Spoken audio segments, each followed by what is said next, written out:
Do you think that the government should forcefully take money from some citizens through taxes in order to provide goods and services for others? Well, I think in a country that's wealthy, you can make a decision to help the truly disadvantaged. Now, that is, in other words, you can say there's a floor and we won't let anybody fall below that. But that's very different from confiscatory tax policies that basically rob Peter to pay Paul. Obviously, such policies will have Paul's full support, but that's a perversion of democracy. The point of democracy is for the government to protect people and to be an umpire, to provide opportunity, to protect the rules of competition and allow people to rise based on their talents and merits. Should the government protect all peaceful citizens against people that want to use force to take their money? The government should do that. Now, democratically, people, we're in a democratic society. People can vote to have people have different levels of taxation and so on. But once tax rates get high, people are discouraged from working. But the government should protect peaceful citizens against people that want to use force to take their money, right? Yes, in general, of course. Can you live well if other people can legally gang up on you and forcefully take your money? No. Okay. So when the government is redistributing its citizens' wealth, are they protecting the taxpayers when they forcefully take their money and give it to other people? Well, in that sense, no, because all taxation is confiscation. Now, if we had no taxation, we couldn't have defense, we couldn't have roads. So there needs to be some taxation. It's just a debate about what level. But there's a difference between forcefully making you pay for a service that's being rendered to you, say like defense or judicial system or police on the one hand, and being forced to pay for farm subsidies, foreign aid, Medicare, Medicaid, whatever. Right. I understand the distinction. Is it a valid distinction? It's a valid distinction, but on the other hand, remember the government does do things that don't always benefit all citizens. If the government builds a highway, obviously not all Americans are going to use that highway. They use the highway system, but they may not use that highway. So, we're in the give and take of democracy, but the bottom line of it is I think our tax rates have gotten too high. But when the government builds a highway, the only people who actually pay for the highway are the ones who use it because they pay a gas tax, and the gas tax is what's used to make the highways. So I don't think that example applies. And that's not redistribution of wealth, that's paying fee-based service, really.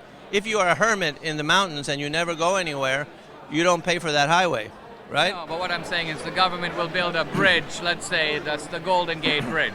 Right. Now, I've never driven across the Golden Gate Bridge, and yet my taxes in part are going to pay for the Golden Gate Bridge. So the government does a lot of things. The government deploys troops to protect South Korea from North Korea. Right. So my point is the government does a lot of things that don't directly benefit the citizens who pay for them. I don't think it's right to say that if I don't directly get a benefit, I can't be taxed for it, because that would actually alter our whole system of government.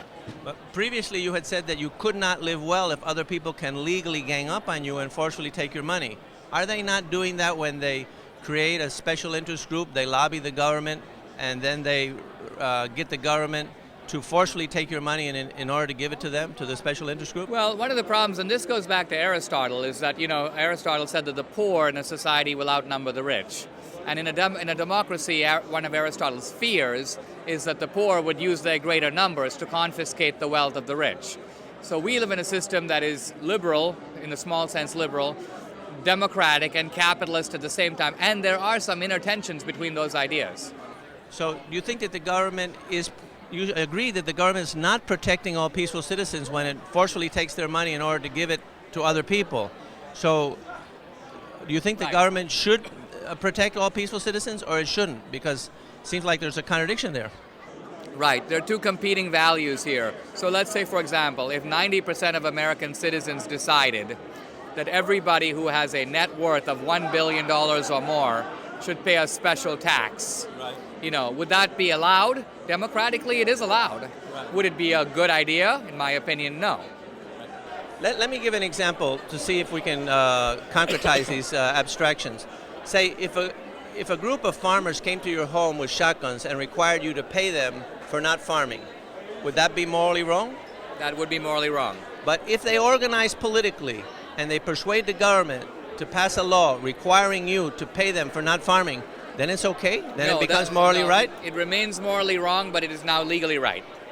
We agree. So it is morally wrong, but it is It legal. is. It's done legally. So they have legally ganged up on you and forcefully taken your money. In a system of society where people can legally gang up on you and get the government to forcefully extract money from you and give it to them, isn't that a perverse incentive? It is a perverse incentive, and yet it is built into the logic of democracy that a majority of people do have that power. To say that they don't have that power is to essentially say we're not governed by the people. So I agree. It's a very part of the leadership is to convince people not to use their power that they have in a corrupt way. But isn't there an essential difference between our original system, which was a constitutional republic, a limited government, where you could not do these things democratically, and a popular democracy, on the other hand, where anything goes? If the majority wants to take as much money as they want from X group, they certainly can. Those are two different systems, right? They are two different systems,